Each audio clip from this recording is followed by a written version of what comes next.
منم ظفر خان کی قیادت میں جماعت اسلامی کے ٹاؤن چیئرمینوں کی وزیر بلدیات ناصر حسین شاہ سے ملاقات میں کراچی کے عوامی و بلدیاتی مسائل پر تفصیلی گفتگو اور تجاویز کا تبادلہ، water corporation, solid waste management, S B C A اور سڑکوں کی خستہ حالی پر وفد کے تحفظات،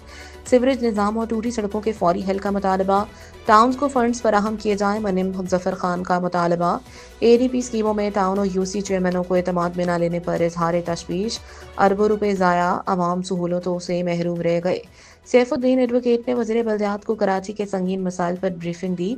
واٹر کارپوریشن کی کارکردگی صفر، نصف کراچی کو پانی دستیاب نہیں، سالڈ ویسٹ مینجمنٹ بورڈ صفائی کے نظام میں مکمل ناکام، وفد کا موقف اداروں کو منتخب نمائندوں کے سامنے جواب دہ بنایا جائے۔ جماعت اسلامی کا مطالبہ، کریم آباد انڈر پاس اور K4 ریڈ لائن BRT منصوبوں کی تاخیر پر گفتگو، ایس بی سی اے کی سرپرستی میں غیر قانونی تعمیرات پر سخت کارروائی کا مطالبہ، ناصر حسین شاہ کا جماعت اسلامی کے وفد سے اداروں کے باہمی رابطے میں تعاون کی درخواست۔ قانون سازی اور رابطہ کاری میں جماعت اسلامی کا کردار اہم ہے، وزیر بلدیات، بہتر رابطہ کاری سے عوامی مسائل کے حل میں مدد مل سکتی ہے۔ منم ظفر خان